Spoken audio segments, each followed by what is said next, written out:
We live in a strange time. The Muslim Ummah reads the Quran, yet so few truly live by its guidance.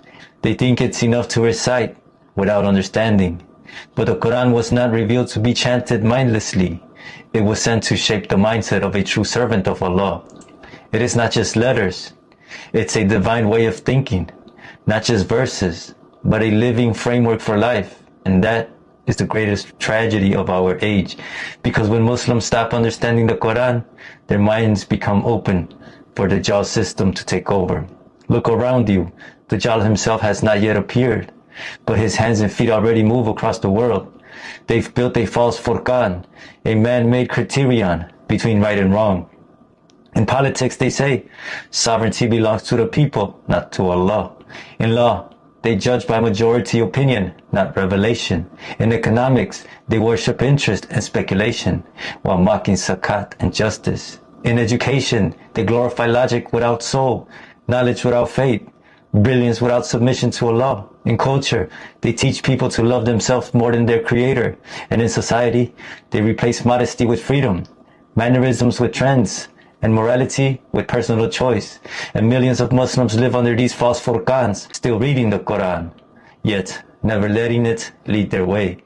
But the Prophet ﷺ warned us long ago, among the trials of the Dajjal is that he will bring something appearing as paradise and hell. But what he calls paradise is in fact hell, and what he calls hell is in fact paradise. And today the world has become exactly that.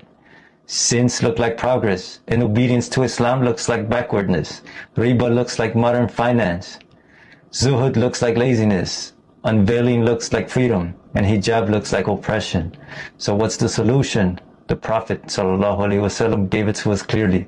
Whoever lives to see the time of the Dajjal, let him recite the opening verses of Surah Al-Kahf.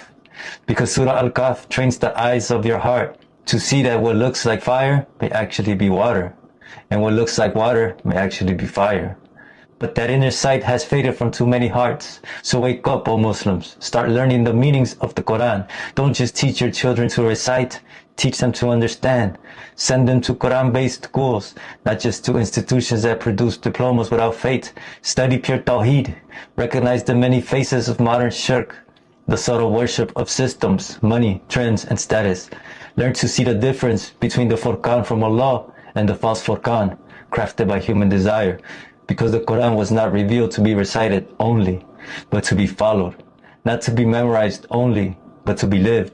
And whoever holds firmly to Al-Furqan will never be deceived by the false Furqan of this world. And we have revealed to you the book and truth, confirming what was before it and as a criterion.